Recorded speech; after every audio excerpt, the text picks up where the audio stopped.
बिस्मिल्लाहिर्रहमानिर्रहीम। अस्सलाम वालेकुम।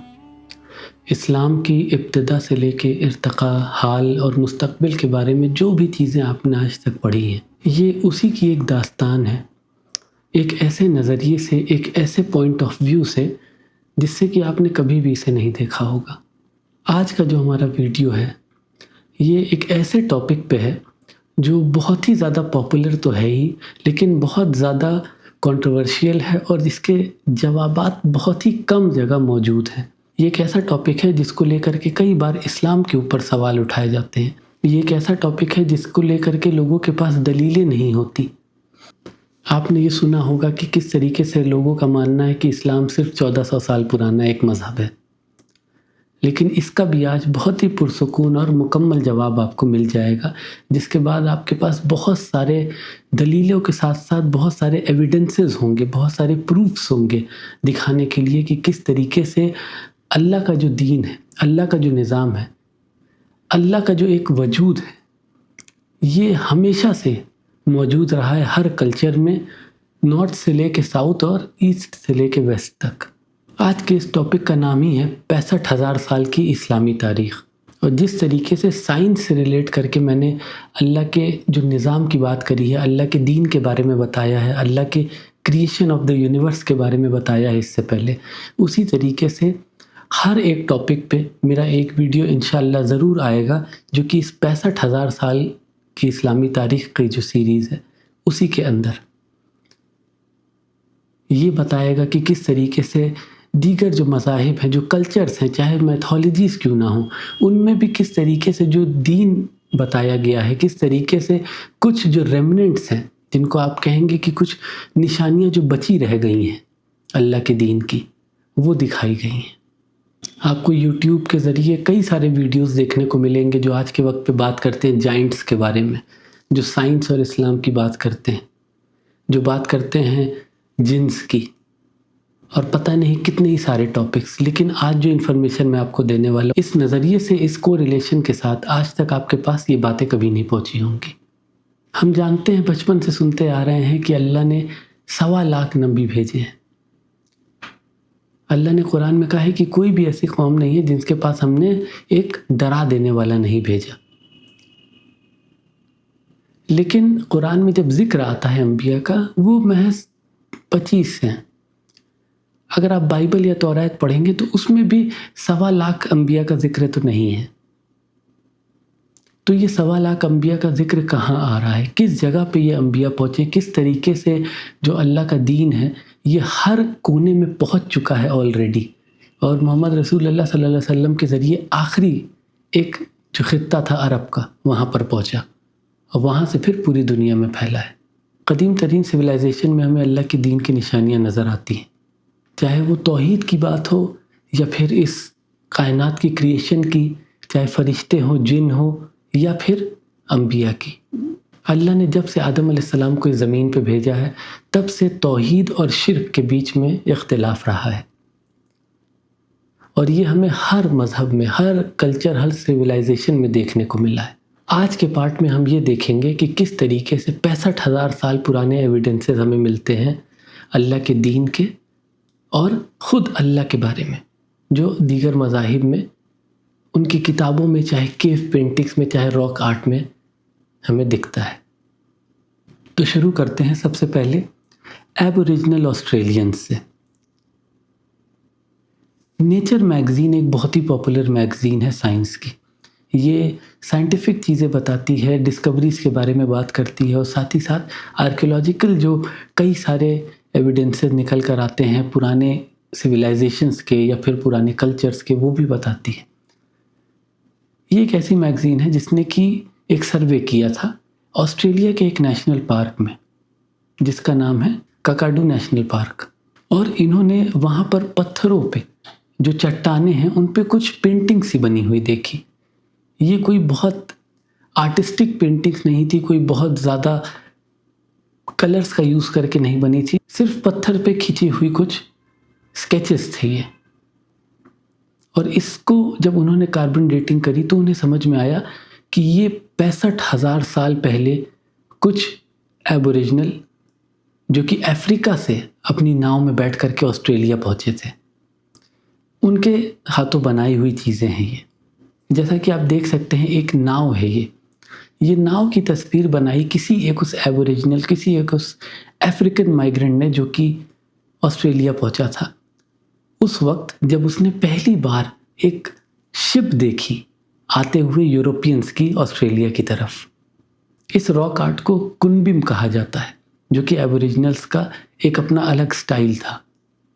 राइटिंग और पेंटिंग के इन्वेंशन से पहले भी जो सबसे पॉपुलर तरीका था और जो सबसे आम तरीका आज तक होता है इस्तेमाल, अपने ट्रेडिशंस को, अपने कल्चर को, अपने चाहे माइथोलॉजीज़ क्यों ना हो या फिर अपना दीन हो, उसे अपनी अगली नस्ल में ट्रांसफ़र करने का, उनके ज़रिए ज़िंदा रखने का वो तरीका है ओरल ट्रेडिशन।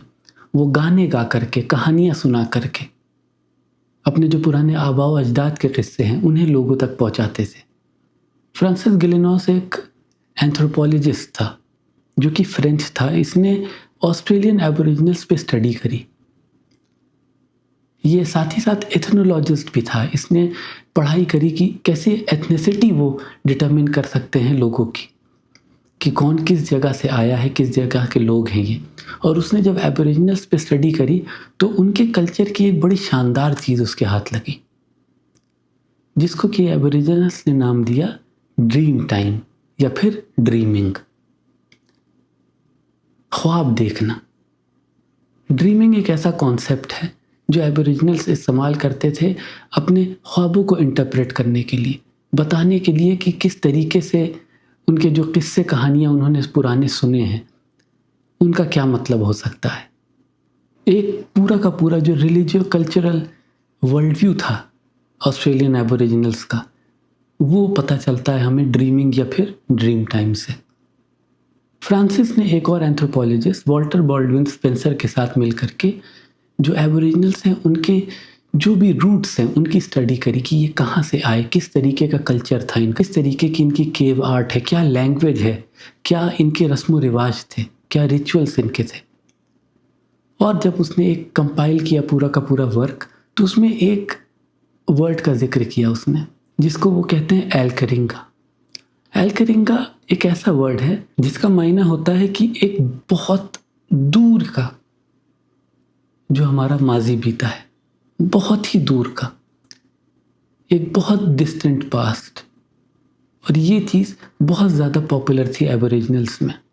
जो ऑस्ट्रेलियन एबोरिजिनल्स थे उनके लिए पुराने जो जनरेशन से जनरेशन्स बीती जा चुकी हैं, जैसे कि आदम अलैहिस्सलाम जैसे लोग जो जा चुके हैं, उनके बारे में बातें करना, उनके किस्से बताना, ये उनके लिए बड़ी एक आम चीज़ थी।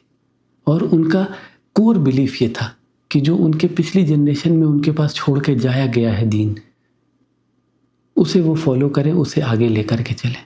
ड्रीमिंग का जो कॉन्सेप्ट है उसको इतना आसानी से एक्सप्लेन नहीं किया जा सकता। इस कॉन्सेप्ट को अगर सही से समझा जाए ना, तो इसका जो मतलब है ये सुनते ही आपको लगेगा यार ये तो बात मैंने कई बार सुनी है, ये तो मेरी लाइफ का पार्ट है। इसका मायना अगर ब्रॉडर वे में समझा जाए तो होता है कि एक ऐसा निज़ाम जो आपको ज़िंदगी जीना सिखाता है, जो आपको लोगों से इंटरैक्ट करना, नेचर के साथ वक्त बिताना सिखाता है। एक ऐसा निज़ाम जो आपकी डेली लाइफ को चलाने के लिए आपकी मदद करता है। एक ऐसा निज़ाम जो आपको एक मॉरल कोड देता है, यानी एक ऐसा निज़ाम जो आपको हलाल और हराम देता है, एक ऐसा निज़ाम जिसको आप शरीयत कहते हैं। अब आगे बढ़ते हैं और इस केव पेंटिंग को ज़रा गौर से देखिए। इसको देख के आपको लगेगा कि ये थोड़े अजीब सी चीज़ दिख रही है। एक ऐसा क्रिएचर है जिसके इतने लंबे हाथ हैं। उसी नेशनल पार्क के एक केव में बनी हुई पेंटिंग है जो कि 50,000 साल पुरानी पेंटिंग है और इसको नाम दिया गया है बायामी। बायामी एबोरिजिनल्स के लिए एक क्रिएटर गॉड था। उनके मुताबिक बायामी एक ऐसा क्रिएटर है जिसने ज़मीन व आसमान बनाए, जिसने पहाड़ लगाए इस ज़मीन में, जिसने नदियाँ बहाई, جس نے انسانوں کو بنایا اور انہیں قانون دیے جینے کے لیے اور ان کے ٹریڈیشنز اور کلچر کو بنایا۔ ایک وقت ایسا تھا جب ساری اسپرٹس یعنی ساری روحیں سو رہی تھیں، یہ زمین بھی سو رہی تھی، کچھ بھی نہیں تھا، صرف اور صرف ایک کریٹر تھا۔ اس نے تمام چیزوں کو بنا دیا، اس نے سورج کو بنا دیا اور اسے حکم دیا کہ جا کر کے روشنی دے، جس کی وجہ سے تمام جو زندہ مخلوق ہیں انہیں اپنا شیپ مل سکے، اپنا فارم مل سکے۔ جس طریقے سے اللہ نے جب سورج کو بنایا تو اس کے ذریعے اس زمین پہ روشنی آتی ہے، سن لائٹ آتی ہے، جس سے پیڑ نکلتے ہیں، اپنے اصلی روپ میں، اصلی فارم میں آتے ہیں۔ جو پھول ہیں ان کے اندر اصلی کلر ان کا آتا ہے اس دھوپ سے، انسان کے اندر اس کا رنگ آتا ہے اس دھوپ کی وجہ سے۔ لیکن اس سے بھی شاندار بات یہ ہے کہ جب بائمی نے تمام چیزوں کو بنا دیا اور سورج نے بھی روشنی دی، تمام چیزوں کو اپنے فارم مل گئے، تو ان تمام مخلوق نے آپس میں اختلاف کر لیا اور وہ لڑ بیٹھے۔ یہ سنی سنی بات لگ رہی ہے کہ کس طریقے سے اللہ نے زمین پہ ایک کے بعد ایک مخلوق بھیجی جنہوں نے فساد کیا۔ اب آگے بڑھتے ہیں ایک اور کلچر پہ، جہاں ابھی ہم نے ایک ساؤتھ ایسٹ بالکل کانٹیننٹ کے بارے میں پڑھا، کنٹری کے بارے میں پڑھا، ایبوریجنلس آسٹریلیا کے۔ اب ہم جاتے ہیں دوسری طرف، ویسٹ میں، جہاں افریقہ میں، اور صرف افریقہ نہیں، ویسٹ افریقہ کے کچھ لوگ جن کو کہتے ہیں بمبارا لوگ، جو سینیگل کے آس پاس رہنے والے لوگ تھے۔ جو اینشنٹ ویسٹ افریقہ ہے، یہ ایسی جگہ تھی جو کہ سینٹر تھا دولت کا، سویلائزیشن کا، طاقت کا، نالج کا۔ آپ نے بہت ہی ایک پاپولر بادشاہ کا نام سنا ہوگا، مانسا موسا، جو کہ ایک مسلمان بادشاہ تھا جس نے آگے چل کے اتنی ساری دولت اپنی باٹی، لوگوں میں تقسیم کر دی۔ ایک بہت ہی رچ جگہ رہی ہے ویسٹ افریقہ ہمیشہ سے۔ مالی، گھانا، سینیگل، اس تمام جگہ کے لوگ جو آج کے وقت پہ مسلمان ہیں، ایک وقت ایسا تھا جب اسلام وہاں پہ پہنچنے سے پہلے وہ الگ الگ طریقوں کی چیزیں پریکٹس کرتے تھے، الگ الگ بتوں کی عبادت ہوتی تھی وہاں پہ۔ گھانا امپائر، مالی امپائر، سونگھائی امپائر، یہ بہت ہی بڑے بڑے امپائرز بیتے ہیں ویسٹ افریقہ کے۔ بمبارا لوگ بھی ایسے تھے جنہوں نے اپنے اورل ٹریڈیشن کو قائم رکھا، اپنے قصے پرانے بتائے لوگوں کو اپنے آگے کی جنریشن میں۔ انہوں نے اپنے جو بھی کریشن کے بارے میں باتیں تھیں یا ان کے گاڈس تھے، جو بھی چیزیں تھیں، انہوں نے آگے پاس آن کیا۔ اور اسی میں ایک کریشن کی سٹوری ان کے پاس بھی ملتی ہے۔ بمبارا لوگ مانتے تھے ایک فورس میں، جس کو وہ کہتے تھے ماں انگالا۔ یہ کہتے تھے کہ ماں انگالا ایک کریٹر ہے، یہ ایک سپریم فورس ہے جہاں سے سب کچھ نکل کر آتا ہے، یعنی یہ تمام ایگزسٹنس کا سورس ہے۔ ماں انگالا وہ ہے ان کے لیے جس کے اندر تمام کائنات سمائی ہوئی ہے، اور کریشن سے پہلے سب کچھ صرف اس کے پاس تھا، لیکن اس نے تمام چیزوں کو بنا کر کے وجود دے دیا۔ آپ کو خود سمجھ میں آ رہا ہوگا کس طریقے سے اللہ نے جو نظام بنایا ہے، اللہ نے کیسے اس کریشن کو پورا کا پورا کمپلیٹ کیا، مکمل کیا۔ وہ دوسرے مذاہب میں، دوسرے پرانے کلچرز میں اور متس میں بھی ہمیں اس کی جھلک ملتی ہے، جہاں پر کسی نہ کسی فارم میں اللہ کے دین کا کچھ حصہ پہنچا اور تھوڑا بہت باقی رہا۔ یہ ماں انگالا کو ایک اور نام سے جانتے ہیں، جس کو یہ کہتے ہیں یو۔ یو تو ہم بڑا کول سمجھتے ہیں، ایک سلینگ ہو گیا ہے ہماری لینگویج میں، لیکن یو ان کے لیے بڑا ہی غضب کا ایک ورڈ ہے، ایک نام ہے۔ جس طریقے سے ہمیں اللہ کے کئی سارے نام بتائے گئے ہیں، ان کو نے کہا کہ ماں انگالا کا ایک نام ہے یو، جس کو یہ کہتے ہیں یہ کریٹو اسپرٹ ہے، یہ وہ ہے جو تخلیق کرنے والی ہے۔ ایک بہت ہی شاندار چیز یہاں اور ملتی ہے، وہ ہے کہ یہ یو کو ایسوسیٹ کرتے ہیں ایک ایسے گاڈ سے جو اپنے کلام سے چیزوں کو بناتا ہے، اسپوکن ورڈ سے۔ جیسے کہ ہمیں اللہ نے بتایا کہ اللہ صرف اور صرف کہتا ہے کن، اور چیز حیات میں آ جاتی ہے۔ ان کا کہنا ہے کہ سب سے پہلا جو کلام تھا وہ تھا یو، جو کریٹر اسپرٹ ہے، جو تمام چیزوں کا مالک ہے۔ اس نے کہا یو، اور ایک وائبریشن سی ہوئی جس کی وجہ سے ایک جو کاسمک سائلنس تھا، پورا اندھیرا تھا، کچھ بھی ایگزسٹ نہیں کرتا تھا، اور اس وائبریشن سے ہر چیز حیات میں آ گئی، یعنی ایک طریقے کا بگ بینگ ہو گیا۔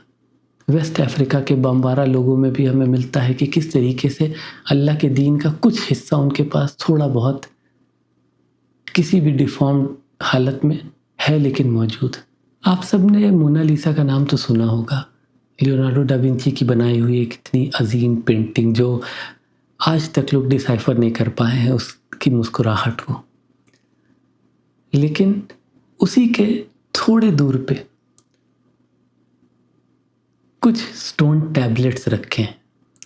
یہ ایسی چیز ہے جسے کہا جاتا تھا کیونیفارم۔ کیونیفارم ہوتا ہے جب کلے کو، یعنی گیلی مٹی پہ کچھ گدائی کر کے لکھا جاتا تھا، شیپس بنائے جاتے تھے، سمبلز بنائے جاتے تھے، پھر انہیں جب سکھا دیا جاتا تھا تو وہ ایک پتھر ہو جاتے تھے۔ کاغذ اور چمڑے پہ لکھنے سے پہلے ان طریقے کے کلے ٹیبلٹس پہ لکھا جاتا تھا۔ انہی میں سے ایک یہ کلے ٹیبلٹ مونالیسا سے بس تھوڑی سی دوری پہ اسی سیم میوزیم میں رکھا ہے پیرس میں، اور ان کو کہا جاتا ہے اوگاریٹک ٹیبلٹس۔ اوگاریٹک لینگویج میں لکھے ہوئے 1928 میں ملے یہ سیریا کے شہر اوگاریت میں، جس کا آج کے وقت میں نام ہے راس شامرا۔ اس پتھر پہ جو لکھائی ہے اس کی ڈیٹنگ کر کے پتہ چلتا ہے کہ یہ 1200 سے 1300 BC پرانا ہے، یعنی آج سے کم 3200 سال پرانا۔ اور یہ ایک ایسے کلچر کے لوگوں کی کہانی بتاتا ہے جو کہ کینانائٹس تھے، یعنی کنان میں رہنے والے لوگ تھے۔ اس پہ ایک گاڈ کے بارے میں انہوں نے ذکر کیا ہے، بتایا ہے، اس کا نام ایل ہے۔ ایل ایک ایسا گاڈ ہے جو کہ کریٹر گاڈ ہے، جس نے چیزوں کو بنایا۔ جو لیونٹائن کلچرز کے لوگ تھے، چاہے فونیشینز تھے، چاہے اوگاریت تھے، یا پھر خود اسرائیلی بھی تھے، ان تمام کے بیچ اس کی بڑی اہمیت تھی۔ ایل کو کہا جاتا ہے کہ یہ بہت ہی ایک وائز، حکمت والا گاڈ ہے، بہت ہی رحمت والا گاڈ ہے، لوگوں پہ رحمتیں کرتا ہے، ان کی مدد کرتا ہے۔ اور اس کو ایک اور نام سے بلایا جاتا تھا، ایل ایلیون، جس کا مطلب ہوتا ہے El the most high, El سب سے بڑا۔ جیسا کہ ہم لوگ خود سنتے ہیں اور بچپن سے سنتے آ رہے ہیں، دن میں 5 بار سنتے آ رہے ہیں، اللہ اکبر، اللہ جو سب سے بڑا ہے۔ ان کے مطابق ایک گاڈ ان کے پاس بھی ایسا موجود ہے جس کے پاس یہ ایٹریبیوٹس ہیں، یہ کوالٹیز ہیں، جو سب سے بڑا ہے، وہ سب سے زیادہ حکمت والا ہے، لوگوں پہ رحم کرنے والا ہے۔ لیکن ان کے پاس بھی شرک ہوتا تھا۔ ایل بہت سارے خداؤں میں سے ایک تھا ان کے لیے، جس کی عبادت وہ کرتے تھے، جیسا کہ آلریڈی مکہ میں ہو رہا تھا رسول اللہ صلی اللہ علیہ وسلم کے آنے کے وقت۔ اللہ کے ساتھ کئی سارے بت انہوں نے بنا رکھے ہوئے تھے اور اللہ کو ہی بھول گئے تھے یہ۔ ایل کے بارے میں ایک چیز اور بڑی غضب کی پتہ چلتی ہے۔ ایل کو اس طریقے کا دکھایا گیا ہے ان اوگاریتک ٹیبلٹس میں کہ یہ ایک بہت حکمت والا خدا تو ہے ہی، لیکن یہ طاقت والا خدا بھی ہے، اور یہ وہ خدا ہے جو لوگوں کو حکومت دیتا ہے زمین میں۔ جیسا کہ اللہ نے خود کہا کہ اللہ آدم علیہ السلام کو بناتا ہے کیوں؟ تاکہ زمین پہ خلیفہ بنا سکے۔ ہبرو بائبل میں بھی ایل کا نام 3 دفعہ آیا ہے الگ الگ جگہ پہ۔ ایک جگہ ہے ایل ایلیون جینیسس میں، ایک جگہ ہے ایل شدائی ایکسوڈس میں، اور ایک جگہ ہے ایل بریت ججز میں۔ اب آگے بڑھتے ہیں ایک اور کلچر، ایک اور سویلائزیشن کی طرف۔ اس طریقے کے ڈریس اپ میں آپ نے کئی بار موویز میں یا گانوں میں کہیں نہ کہیں لوگوں کو دیکھا ہوگا، جو پوری طریقے سے اپنے آپ کو ڈھک کے کچھ عجیب و غریب حرکتیں کرتے ہیں، اور زیادہ تر یہ ریگستان میں یا کھلی فیلڈز میں رہنے والے لوگ ہیں۔ یہ قبیلوں میں اپنے رہتے ہیں، نومیڈس کی طرح ٹریول کرتے ہیں، یعنی خانہ بدوش جیسے۔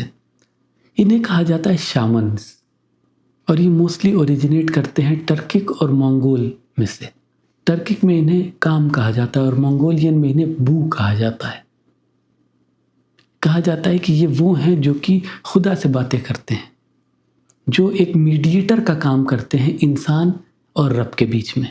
یہ لوگوں کو ہیل کرتے ہیں، ان کے اندر سے جو بری اسپرٹس ہیں، بیڈ اسپرٹس ہیں، انہیں نکالتے ہیں، یعنی ان کا رقیہ کرتے ہیں۔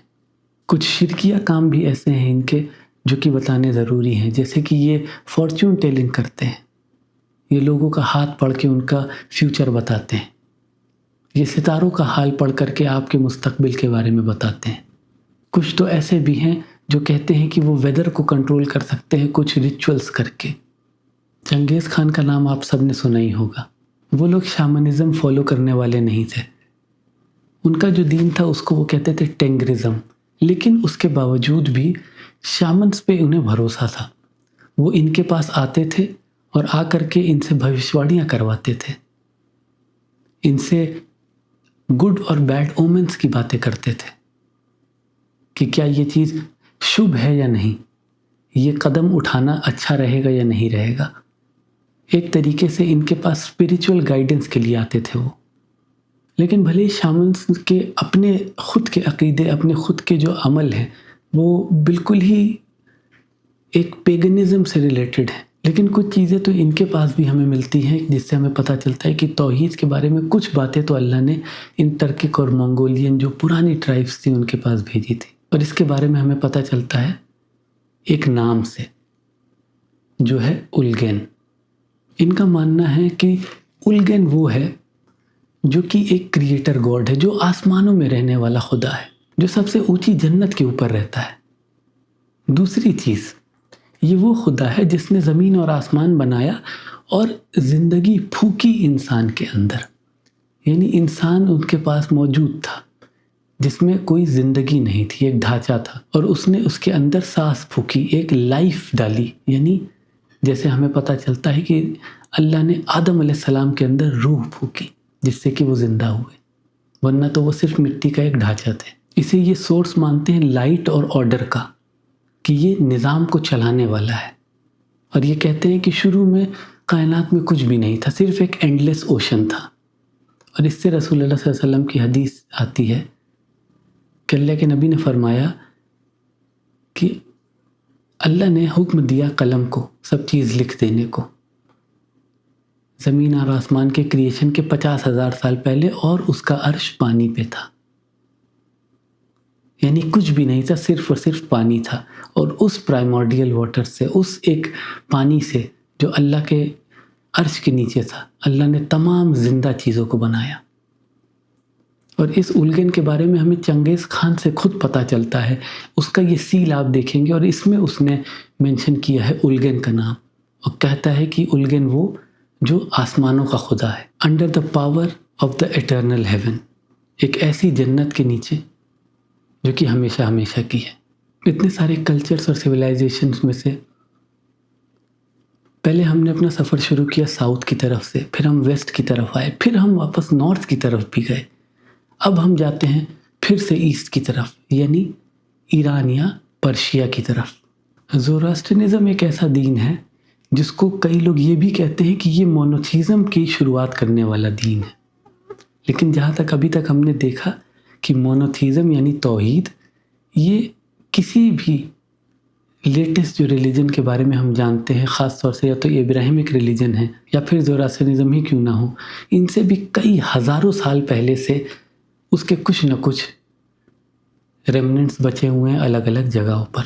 زوراسٹرس کے بارے میں ہم جانتے ہیں کہ یہ وہ لوگ ہیں جو مجوسی ہیں، یہ وہ ہیں جو آگ کی عبادت کرنے والے لوگ ہیں۔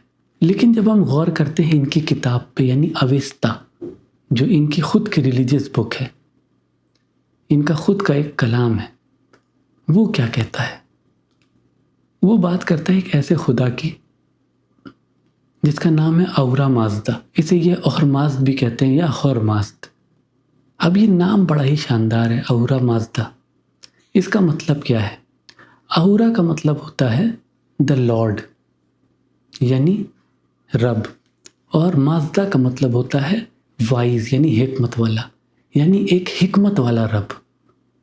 زوراسٹرنزم کے مطابق اہورا مازدا وہ ہے جس نے تمام کائنات کی تخلیق کری، آسمان کی، زمین کی، انسانوں کی، جانوروں کی، پیڑوں کی، سمندر کی، پہاڑوں کی، ہر چیز کی تخلیق اس ایک رب نے کری جو کہ حکمت والا ہے۔ اور اس نے زمین میں آشا اسٹیبلش کیا، یعنی ٹروتھ، آرڈر، ایک نظام قائم کیا اس زمین میں۔ اس زمین میں تمام چیزوں کا نظام ہے، جیسا ہم خود دیکھ سکتے ہیں۔ اللہ نے اس نظام کو بنایا ہے، کیسے بارش ہوتی ہے، کیسے اللہ خود بتاتا ہے کہ تم دیکھو زمین میں سے ہم ایسے پھل نکالتے ہیں جو کہ بارش ہونے پہ نکلتے ہیں، جو ایک جیسے ہوتے ہیں پھر بھی مختلف ہوتے ہیں۔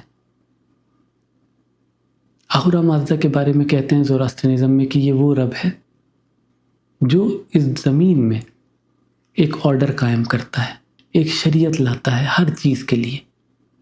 اور اس سے شاندار چیز جو آج تک ہمیں اپنے دین میں بہت وقت سے پڑھی آ رہی ہے، اور جو بہت ہی ایک کنٹینشیس ٹاپک ہے، جس کے بارے میں نے پہلے بھی بتا رکھا ہے، جو میرا 2nd ایپیسوڈ ہے وقت کا، اس میں آپ جا کر کے دیکھ سکتے ہیں، جو کہ ٹاپک ہے فری ول کا۔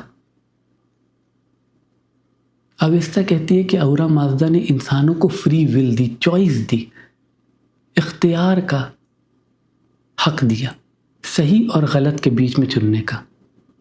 اور اسی طریقے سے جیسے اللہ نے بتایا ہے ابلیس کے بارے میں، یہاں بھی ایک اینٹیٹی موجود ہے جس کو یہ کہتے ہیں اہریمان یا پھر آنگرا مینیو۔ اسے کہتے ہیں کہ ایک ایول اسپرٹ ہے جو بری ہے، اس کا کام ہے کرپشن پھیلانا، جھوٹ پھیلانا، لوگوں میں نا اتفاقی پیدا کرنا۔ جو دروز کو فالو کرتے ہیں یا پھر ایسے لوگ جو جھوٹ کے راستے پہ چلتے ہیں، جو بربادی کے راستے پہ چلتے ہیں، وہ لوگ ہیں جو انگرامینیو کو فالو کرنے والے لوگ ہیں، اس کے تابع ہونے والے لوگ ہیں، اہریمان کے دوست ہیں وہ۔ لیکن جس طریقے سے اہریمان ہے، اسی طریقے سے ایک اور اسپرٹ کی بات ہوتی ہے جو ہے سپتامانیو، اس کو یہ کہتے ہیں ہولی اسپرٹ، ایک پاک روح جو مدد کرتی ہے لوگوں کی، جیسا کہ اللہ بتاتا ہے روح القدس یعنی جبرائیل علیہ السلام۔ اویستا کے مطابق جو زوراستر نبی تھے وہ 30 سال کی عمر میں ایک بار پانی کے کنارے ہوتے ہیں اور تبھی انہیں آتا ہے وہو مانا۔ اب یہ بھی ورڈ ہم نے سنا ہے عربی میں جو کہ ملتا جلتا ہے، جسے ہم کہتے ہیں وحی یعنی ریویلیشن۔ وہو مانا کا مطلب ہی ہوتا ہے گڈ تھاٹ، ایک اچھا خیال، جیسے کہ اللہ کی طرف سے وحی آتی ہے اپنے انبیاء پہ، اور وہ وحی انہیں لے کر جاتی ہے اپنے رب تک۔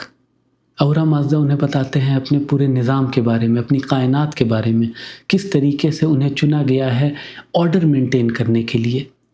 انگرامینیو جیسے لوگوں کو وسوسے ڈال کر کے ان سے گناہ کروا رہا ہے، ان تک اللہ کی ہدایت پہنچانے کے لیے۔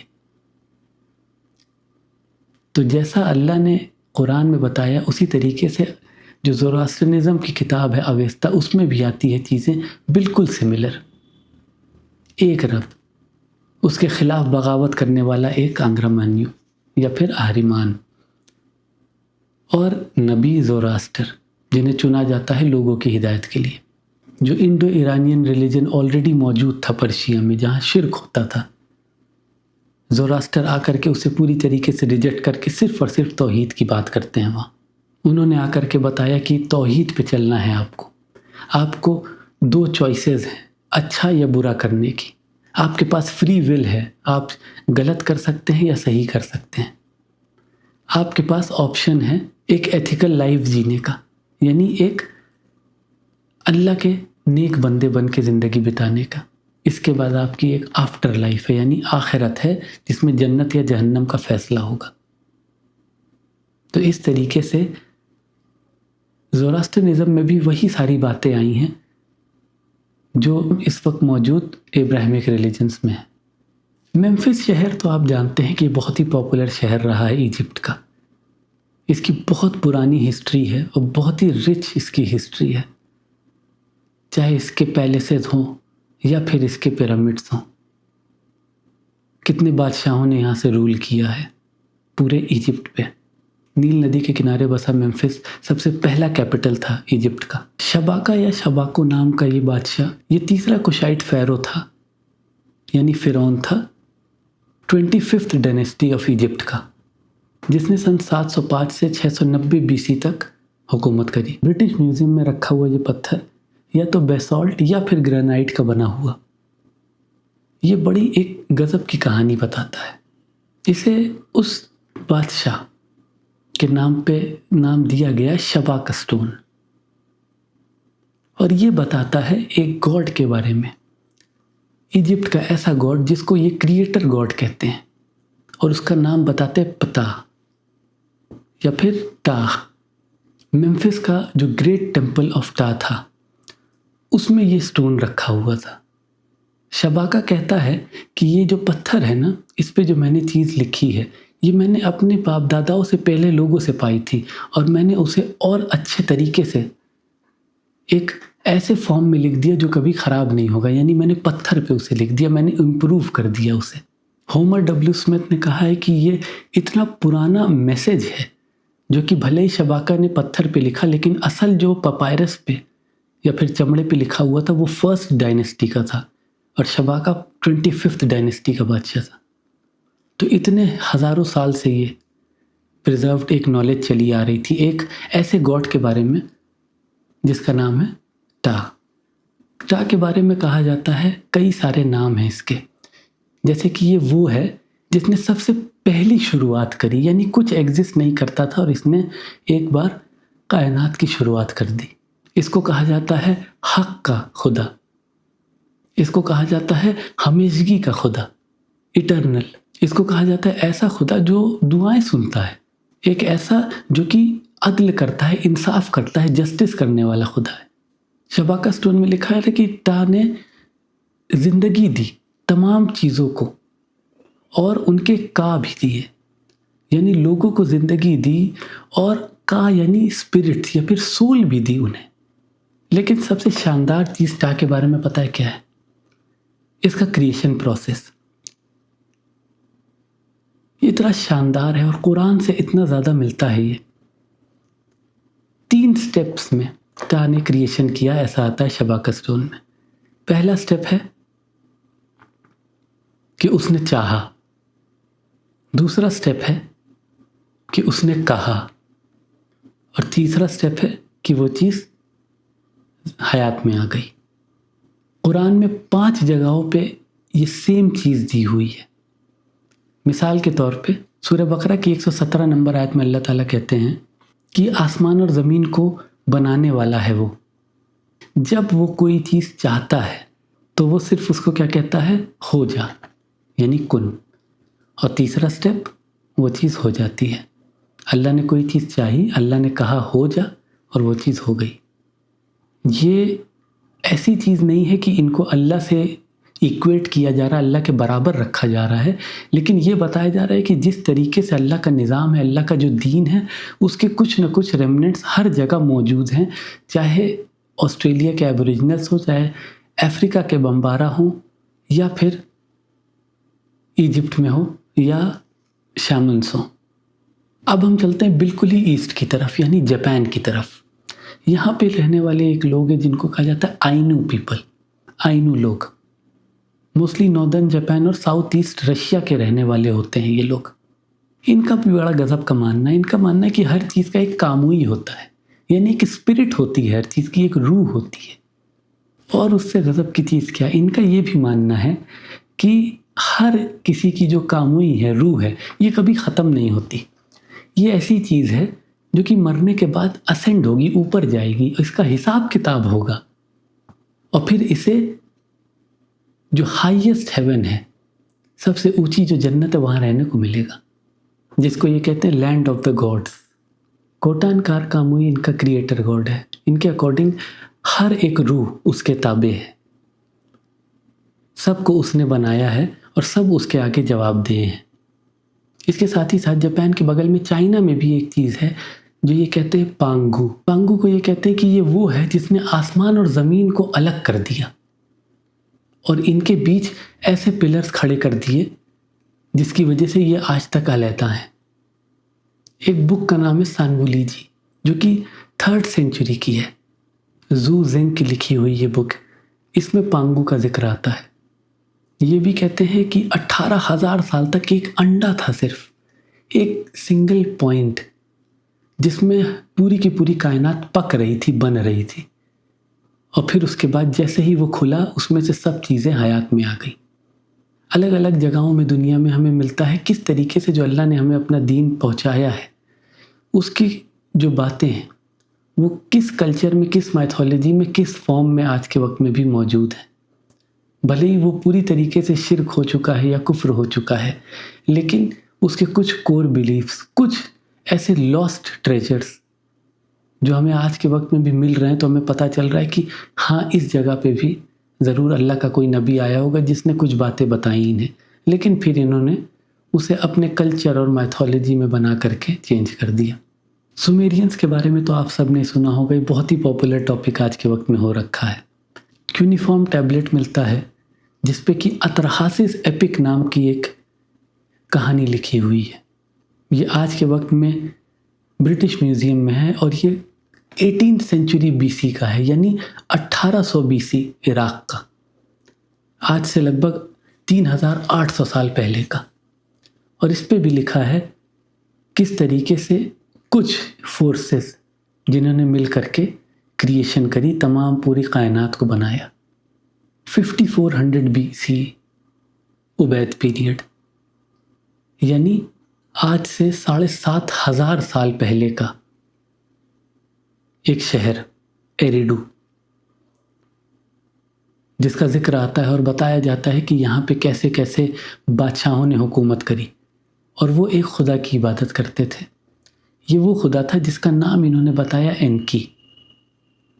अब ये एनकी का तसव्वुर अलग अलग लोगों ने अलग अलग तरीके से लिया। किसी ने कहा है कि ये इब्लीस हो सकता है, किसी ने कहा है कि ये किसी तरीके का क्रिएटर गॉड हो सकता है, लेकिन यहाँ भी हमें किसी तरीके से कुछ बातें मिलती हैं, जैसे कि एनकी पानी के ज़रिए तख्लीक करने वाला था, जो कि एक और सिफत है जो हमें पता चलती है कि कैसे अल्लाह ने तमाम कायनात की जितनी भी चीज़ें ज़िंदा हैं उन्हें पानी से बनाए। तो अल्लाह आलम इसमें कुछ सच्चाई है या नहीं।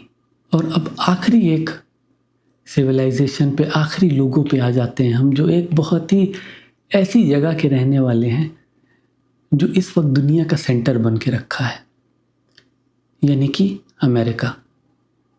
यहाँ के जो नेटिव लोग थे, जिनको हम आज के टाइम पे भी रेड इंडियंस कहते हैं, ये वो लोग हैं जिनका एक दीन था जो बहुत ही पुराना दीन था, जो यूरोपियंस के वहाँ आने से, कॉलोनाइज़ करने के पहले से वो जिसमें पूरी तरीके से अपनी लाइफ बिताते थे, जिसको ये कहते हैं दीन बहान। इनका मानना है कि शुरुआत में कुछ नहीं था, सिर्फ अंधेरा था और धुआं था, यानी अद-दुखान। अगर आपको दुखान के बारे में और जानना है तो पिछला जो वीडियो मैंने डाला है क्रिएशन ऑफ द यूनिवर्स पे, उसमें देखें। ये बताते हैं कि किस तरीके से दो अलग अलग वर्ल्ड के लोग थे, उनकी आपस में लड़ाई हुई और जो होली पीपल थे, यानी एक तरीके से फरिश्ते, उन्होंने आकर के उस लड़ाई को ख़त्म करा और उन्हें सबक सिखाया। ये लोग अपने आप को कहते हैं नवाहो पीपल, नवाहो लोग। और अगर बहुत ही शॉर्ट में 2 लाइन में इनके दीन को समझा जाए तो वो ये है कि जो दीन बहान है नाम, इसका मतलब ही होता है स्टोरी ऑफ द पीपल, लोगों के किस्से। और इनके पास भी एक क्रिएशन मिथ है, एक ऐसा आइडिया है, एक ऐसा कॉन्स्ट्रक्ट है जिसको ये इस्तेमाल करते हैं बताने के लिए कि किसी ने इस कायनात की तख्लीक करी, और वो इस नाम में ही छुपी है, जो ये कहते हैं दीन बहान, यानी स्टोरी ऑफ द पीपल। दीन का मतलब ही होता है दी और ने, यानी फ्रॉम अप टू डाउन, ऊपर से नीचे, यानी ऊपर एक खुदा जिसने तख्लीक करी और तमाम चीज़ें फिर नीचे आई हैं। और ये मानते हैं 2 लोगों में, जिनको ये कहते हैं फर्स्ट मैन और फर्स्ट वुमन, जो इस ज़मीन पे ऊपर से नीचे आए ज़िंदगी जीने के लिए। पूरी दुनिया में जब हम देखेंगे तो अल्लाह के दीन के कुछ न कुछ हिस्से हमें किसी न किसी फॉर्म में, भले ही बदल के साथ, भले ही बहुत सारे करप्शन के साथ ही मिले, लेकिन कुछ बातें ऐसी हैं जो कि हमें ये इशारा देती हैं कि यहाँ पर ज़रूर अल्लाह के कोई नबी आए थे, किसी न किसी तरीके से अल्लाह का कोई मैसेज यहाँ पहुँचा है, जो आज के वक्त में डिस्टॉर्ट हो चुका है, बदल चुका है।